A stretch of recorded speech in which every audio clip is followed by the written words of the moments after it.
नमस्कार बच्चों, आज की इस वीडियो के अंतर्गत हम नया अध्याय शुरू करेंगे। द्वितीयक व्यवसाय। मानव व्यवसाय 5 प्रकार के होते हैं। उनमें से हम द्वितीयक व्यवसाय का अध्ययन इस वीडियो के अंतर्गत करेंगे। एक महत्वपूर्ण व्यवसाय होता है जो विनिर्माण से संबंधित है। किससे माना गया है? विनिर्माण से। तो मानव की जो आर्थिक क्रियाएं होती हैं, व्यवसाय से संबंधित माना गया है इनको।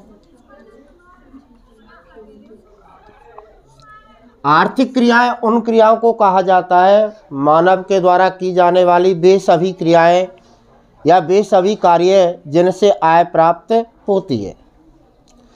मानव द्वारा किए जाने वाले वे सभी कार्य जिनसे आय प्राप्त होती है, उसे क्या नाम दिया गया है? आर्थिक क्रियाएं।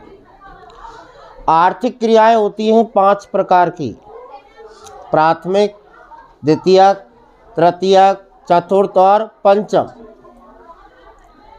तृतीयक, चतुर्थ और पंचम प्रकार की जो क्रियाकलाप हैं उन्हें एक सेवा क्षेत्र कहते हैं।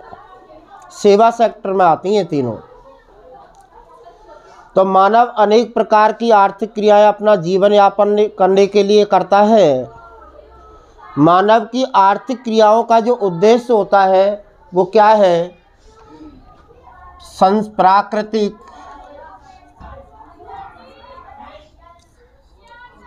संसाधन, प्राकृतिक संसाधनों का क्षेत्रीय अध्ययन या उन्हें प्राप्ति और उपयोग के बारे में जानकारी इनसे प्राप्त की जाती है, क्योंकि संसाधन मानव की जीविका उपार्जन का एक महत्वपूर्ण साधन माना जाता है। बिना संसाधनों के आर्थिक प्रगति संभव नहीं है, ना ही जीवन संभव होता है। तो मानव सबसे पहले ना आर्थिक क्रियाओं में किसका अध्ययन करता है? प्राकृतिक संसाधनों की प्राप्ति और उनके उपयोग का।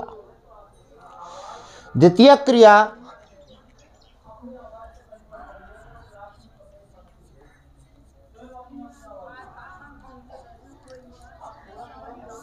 किसे कहा जाता है? प्राथमिक क्रियाकलापों से प्राप्त या प्राथमिक क्रियाओं से प्राप्त कच्चे माल को उपयोगी रूप में बदलना या उसे मूल्यवान बनाना। प्राथमिक क्रियाओं से जो कच्चा माल प्राप्त होता है उसे हाथ से या हस्तशिल्प जिसको कह सकते हैं, या कारखानों में आधुनिक औजारों से मानव के उपयोग के योग्य बनाया जाता है। उसके मूल्य में वृद्धि की जाती है। यानी द्वितीयक व्यवसायों में प्राथमिक क्रियाओं से प्राप्त कच्चे माल को एक मूल्यवान बनाया जाता है। मानव की आवश्यकताओं की पूर्ति करने योग्य उसे बनाते हैं और उसके मूल्य कीमत में क्या हो जाती है बेटा? वृद्धि हो जाती है। तो परिभाषा क्या होगी? प्राथमिक क्रियाओं से प्राप्त कच्चे माल को परिवर्तित करना, उसे उपयोग के योग्य बनाना और उसके मूल्य में वृद्धि करना ही क्या कहलाएगा? द्वितीयक व्यवसाय।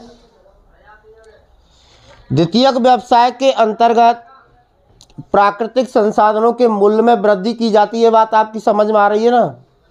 किस में वृद्धि की जाएगी? प्राकृतिक संसाधनों के मूल्य में वृद्धि। जैसे उदाहरण के लिए प्राकृतिक संसाधन के रूप में आपको प्राप्त हुआ लौह अयस्क। क्या प्राप्त करते हैं बेटा? प्राथमिक क्रिया है या नहीं है? प्राथमिक है। प्रकृति से प्राप्त हो रहा है, कच्चा माल है, तो प्राथमिक में आएगा। इसे अधिक मूल्यवान बनाया जाएगा, उपयोगी बनाया जाएगा। द्वितीयक व्यवसाय में लौह अयस्क से बना देंगे इस्पात, और इस्पात से बनाई जाती हैं मशीनें या कल पुर्जे। मूल्य में वृद्धि हुई या नहीं हुई? होती है। लौह अयस्क की तुलना में इस्पात का मूल्य अधिक होता है। इस्पात से मशीनें बनाएंगे तो मशीनों का मूल्य और भी क्या होगा बेटा? अधिक होगा। तो मूल्य में वृद्धि होती है इसमें। जैसे आपको कृषि से प्राप्त होता है अनाज, कच्चा माल है, प्राथमिक क्रिया हो गई। कौन सी हो गई? अनाज से बनाते हैं आटा, आटे का मूल्य अनाज से ज्यादा होगा या नहीं होगा? होगा। आटे से क्या बनाएंगे बेटा? भोजन। तो भोजन का मूल्य और भी बढ़ जाएगा, तो मूल्य में वृद्धि होती है इसके अंतर्गत। किस में वृद्धि होती है? प्राथमिक क्रियाओं से प्राप्त कच्चे माल को उपयोगी बनाया जाता है। द्वितीयक व्यवसाय को जो बांटा गया है, द्वितीयक व्यवसाय के समूह बताए गए हैं भैया 10। कितने समूह बताएंगे आप? 10। कौन कौन से वो 10 समूह हैं द्वितीयक व्यवसाय के? तो उनमें नंबर 1 आता है बेटा, जैसे इंजीनियरिंग उद्योग। याद रखना है, नंबर 1 इंजीनियरिंग उद्योग, नंबर 2 विनिर्माण उद्योग, नंबर 3 इलेक्ट्रॉनिक उद्योग, नंबर 4 रासायनिक उद्योग, नंबर 5 शक्ति उद्योग, नंबर 6, नंबर 7 और नंबर 8 धातु कर्म उद्योग, नंबर 9 और नंबर 10 पर आता है परिवहन व संचार। तो द्वितीयक व्यवसाय को या द्वितीयक क्रियाओं को कितने समूह में बांट दिया? 10 समूह में। महत्वपूर्ण होता है। अब इसी से संबंधित द्वितीयक व्यवसाय के उदाहरण यदि आप लिख रहे हैं तो क्या लिखेंगे? उद्योग, विनिर्माण व प्रसंस्करण। कौन कौन सी चीजें आती हैं? द्वितीयक व्यवसाय के अंतर्गत विनिर्माण क्या है? विनिर्माण का बेटा शाब्दिक अर्थ होता है हाथ वस्तुओं का उत्पादन करना।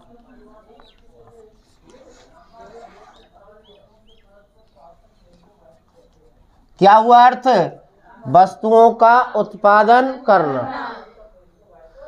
तो विनिर्माण एक हाथ से निर्मित वस्तुएं भी होती हैं इसमें, और कारखानों में मशीनों से तैयार की गई वस्तुएं भी इसके अंतर्गत आती हैं।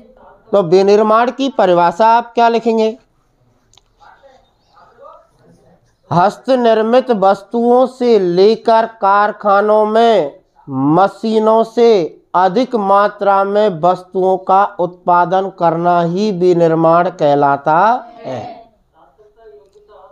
समझ में आ रहा है? हाथ से बनाई जाने वाली वस्तुओं से लेकर कारखानों में मशीनों से अधिक उपयोगी वस्तुएं बनाना क्या कहलाएगा? विनिर्माण।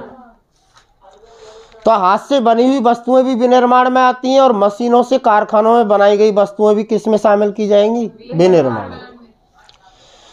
तो विशेष गुणधर्म क्या होता है इसमें? कारखानों में जो वस्तुएं बनाई जाती हैं उन वस्तुओं को बनाते समय एक बात का ध्यान रखा जाता है, विशेष गुणधर्म वाली वस्तुएं बनाई जाती हैं जिनकी उच्च गुणवत्ता पाई जाती है। क्या पाई जाती है बेटा? उच्च गुणवत्ता।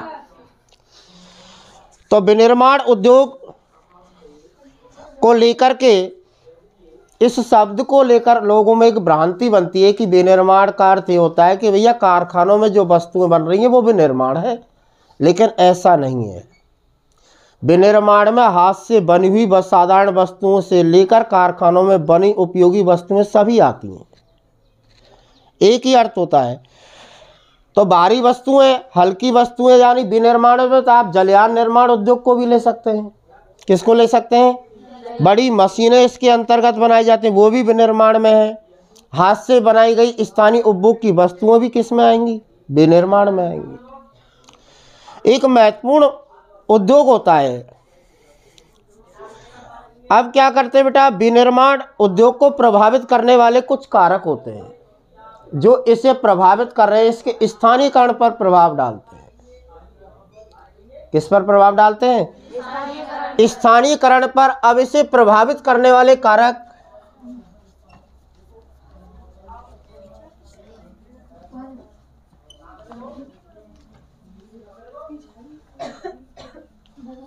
नंबर 1 आता है कच्चा माल।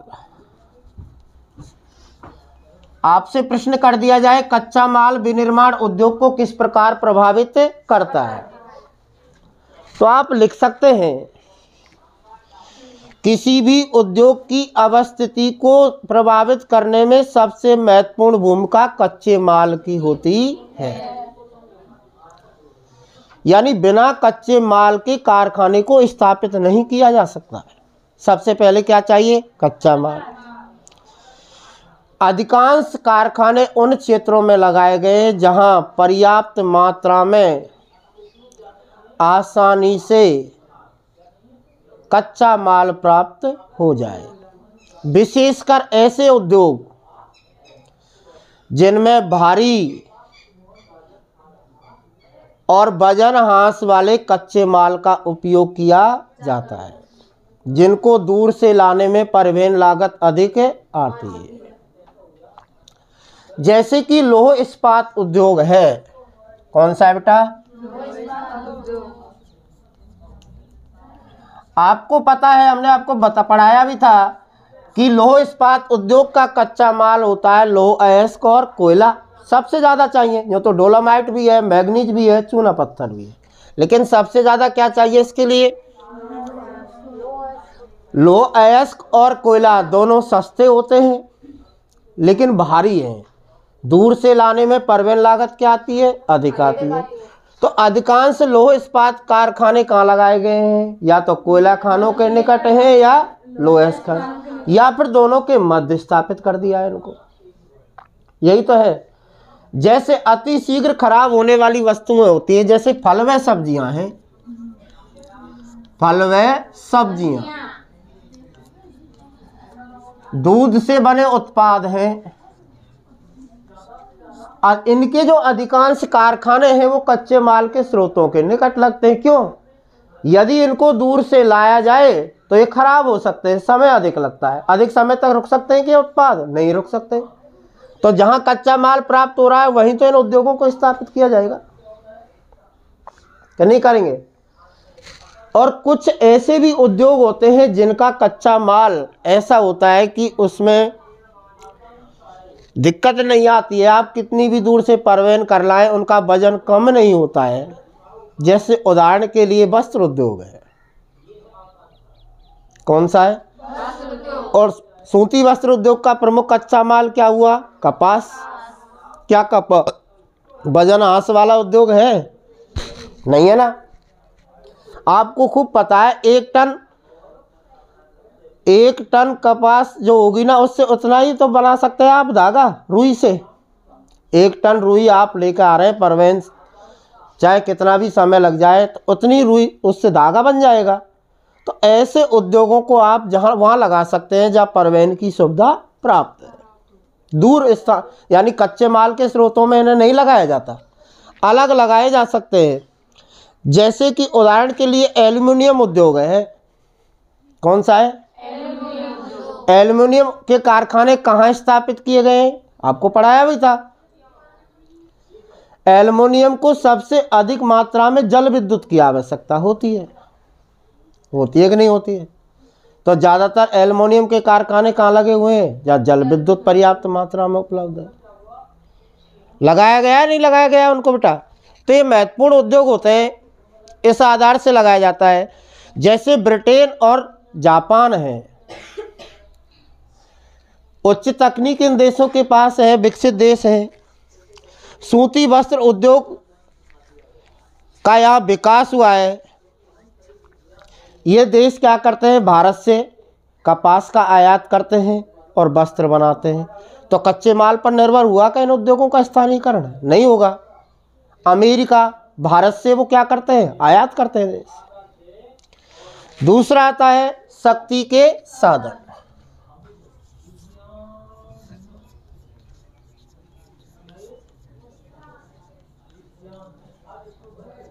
शक्ति के साधन किस प्रकार से अपना प्रभाव डालते हैं उद्योगों की अवस्थिति पर? किसी भी कुछ ऐसे उद्योग हैं जिनके अंतर्गत माल का उत्पादन करने हेतु ऊर्जा की क्या होती है? आवश्यकता। तो केंद्रीकरण में शक्ति के साधनों की महत्वपूर्ण भूमिका मानी जाती है। शक्ति के प्रमुख साधन कौन कौन से हैं? कोयला है, पेट्रोलियम है, परमाणु ऊर्जा है,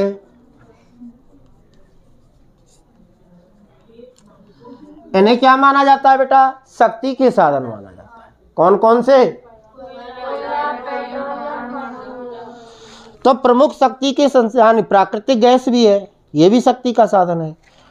तो ये महत्वपूर्ण है। लौह इस्पात उद्योग को मैं बता रहा था, उन क्षेत्रों में केंद्रीकरण हुआ है लौह इस्पात के कारखानों का जहां पर्याप्त मात्रा में कोयला मिलता है, क्योंकि सबसे ज़्यादा शक्ति के साधन के रूप में किसका उपयोग करते हैं? कोयले का। तो लौह इस्पात उद्योगों का केंद्रीकरण कोयला खानों के निकट हो गया।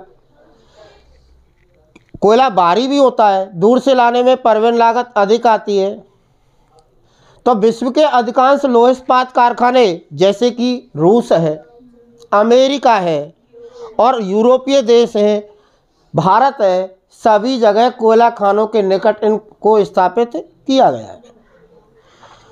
इसके अतिरिक्त भारत में जो कोयले का क्षेत्र है, सबसे ज़्यादा कोयला मिलता है वो दामोदर घाटी में मिलता है। कौन सी मिलता है बेटा? और दामोदर घाटी में जो खाने हैं वो रानीगंज, झरिया और बोकारो हैं। कौन कौन सी है बेटा? तो उसी क्षेत्र में तो ज़्यादातर लौह इस्पात कारखाने लगाए गए, क्योंकि कोयले की प्राप्ति होती है, परिवहन लागत कम आती है, आसानी से नज़दीक से मिल जाता है। इसके अतिरिक्त एल्युमिनियम उद्योग का जो केंद्रीकरण हुआ है, जल विद्युत की अधिक आवश्यकता होती है, तो जल विद्युत के क्षेत्रों में ही एल्युमिनियम उद्योग को क्या किया गया है बेटा? स्थापित। लेकिन ऐसा नहीं है। प्राकृतिक और पेट्रोलियम की बात करें और प्रश्न आ जाता है, प्राकृतिक गैस और पेट्रोलियम उत्पादक क्षेत्र एक बड़े औद्योगिक प्रदेश क्यों नहीं बन पाए, या पेट्रोलियम और प्राकृतिक क्षेत्रों का औद्योगिक विकास कम क्यों हुआ है? कारण क्या है? तो इसके पीछे एक कारण रहा है। देखिए, पेट्रोलियम हो या फिर प्राकृतिक गैस हो, और एक चीज आ जाती है आपकी जल विद्युत। जल विद्युत का आसानी से बेटा तारों के माध्यम से प्रेषण होता है, कहीं भी इसे पहुंचाया जा सकता है। क्या इसमें देरी होगी, समय लगेगी, लागत आएगी परिवहन में? नहीं आ रही है। प्राकृतिक गैस और पेट्रोलियम का पाइपलाइनों से आसानी से परिवहन होता है या नहीं होता है? तो यही कारण है कि पेट्रोलियम और प्राकृतिक गैस व जल विद्युत के केंद्र जो है उनका औद्योगिक विकास नहीं हुआ है, क्योंकि इनको तो एक स्थान से दूसरे स्थान पर आसानी से पहुंचाया जा सकता है। पहुंचा सकते ही नहीं पहुंचा सकते तीनों को, इसीलिए इनका क्या नहीं हुआ है बेटा? अधिक विकास। इन पर आधारित जो उद्योग है वे विकेंद्रीकृत हैं, यानी कि वे फैले हुए एक स्थान पर नहीं है। समझ में आ गया ना? एक स्थान पर क्यों नहीं है? क्योंकि इनका आसानी से क्या हो सकता है? परिवहन हो सकता है, एक स्थान से दूसरे स्थान पर इन्हें पहुंचाया जा सकता है। नंबर 3, परिवहन व संचार। कौन सा बेटा?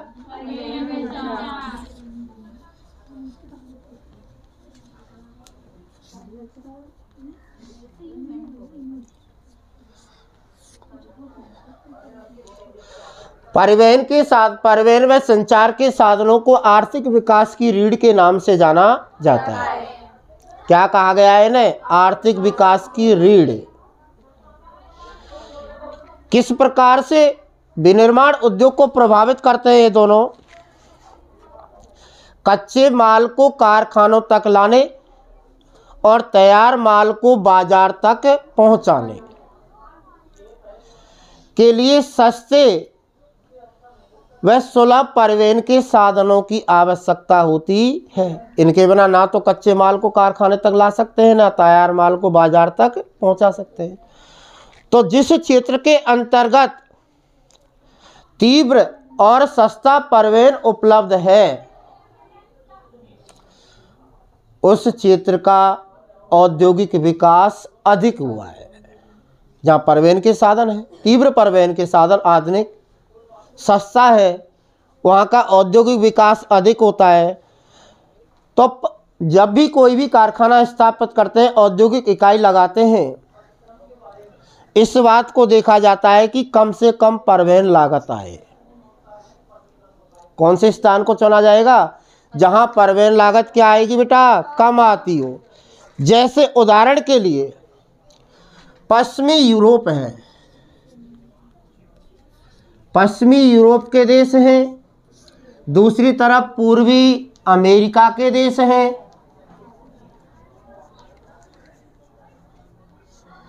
इनका औद्योगिक विकास अधिक देखने को मिला है। कारण क्या है? पश्चिमी यूरोप और पूर्वी अमेरिका के अंतर्गत सस्ता व सुलभ परिवहन का साधन, ज्यादा विकास हुआ है यहाँ। यह कारण इसके आप बता सकते हैं। अब दूसरी चीज क्या आती है बेटा? संचार के साधन।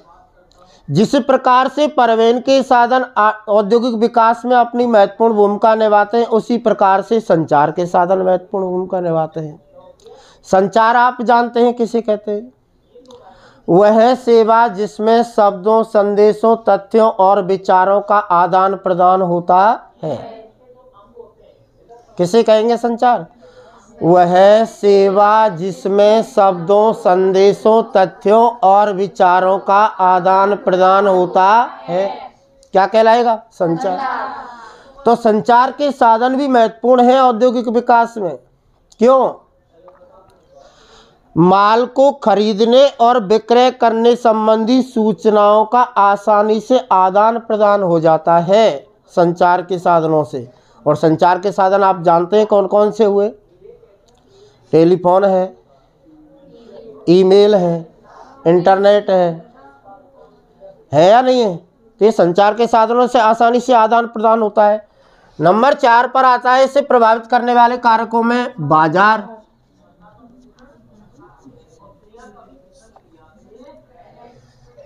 बाजार से क्या तात्पर्य है? पूछ लिया जाए बाजार क्या है।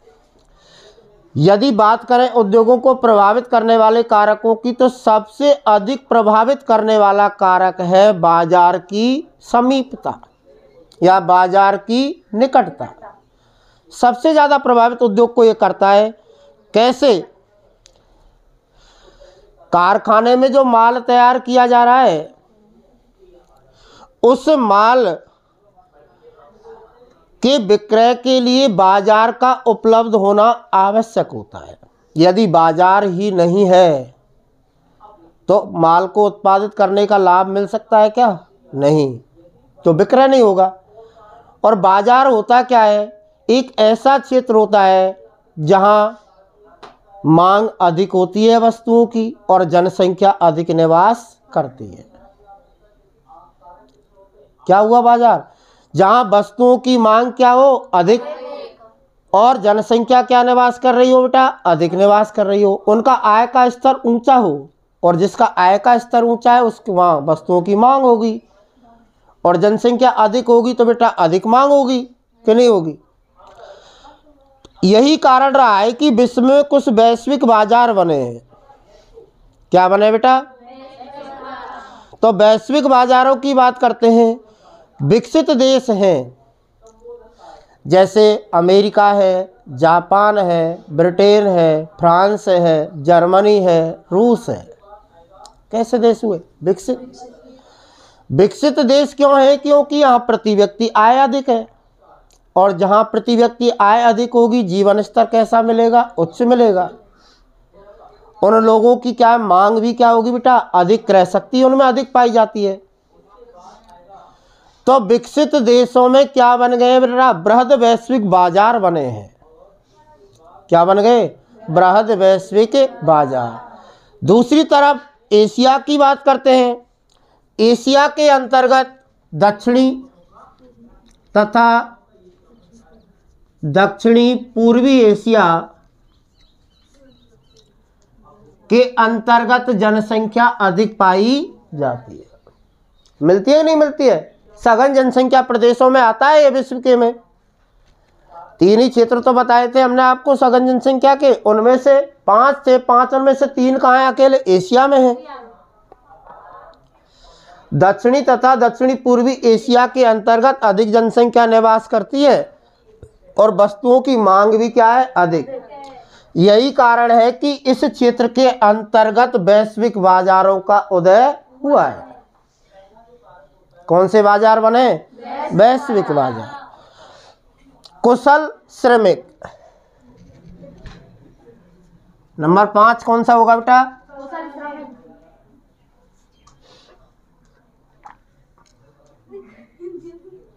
वर्तमान औद्योगिकरण के युग के अंतर्गत मानव शक्ति या श्रम का महत्व कम हो गया है।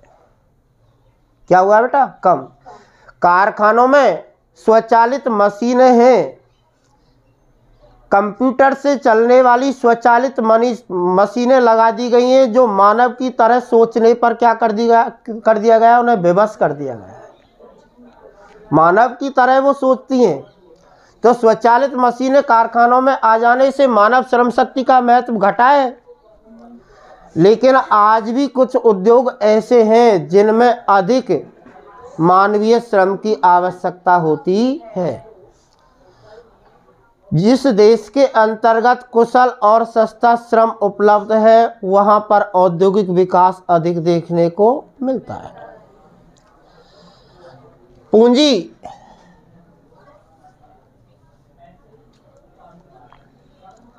किस प्रकार से प्रभाव डालती है?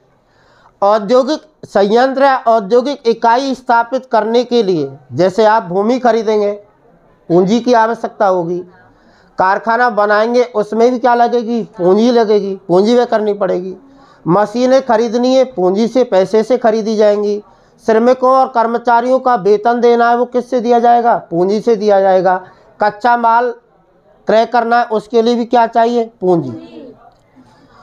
तो औद्योगिक इकाइयां स्थापित करने के लिए अधिक पूंजी की आवश्यकता होती है और यही कारण है कि सबसे ज़्यादा औद्योगिक विकास हुआ है विकसित देशों का, क्योंकि उनके पास पूंजी अधिक पाई जाती है। अविकसित और विकासशील देशों के पास पूंजी की कमी पाई जाती है, इसलिए वहाँ औद्योगिक विकास कम हुआ है। तो प्रभाव डालती है कि नहीं डालती है? पूंजी डालती है। पूंजी के अतिरिक्त और भी कुछ कारक हैं, जैसे जलापूर्ति है। नंबर 7 कौन सा होगा बेटा? जलापूर्ति। जल की आपूर्ति किस प्रकार से उद्योगों की अवस्थिति पर अपना प्रभाव डालती है?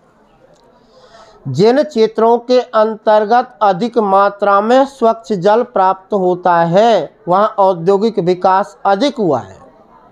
अब कैसे, कौन से उद्योग हैं जिनका अधिक विकास हुआ है जल प्राप्ति वाले क्षेत्रों में? तो एक आता है जैसे आपका लौह इस्पात,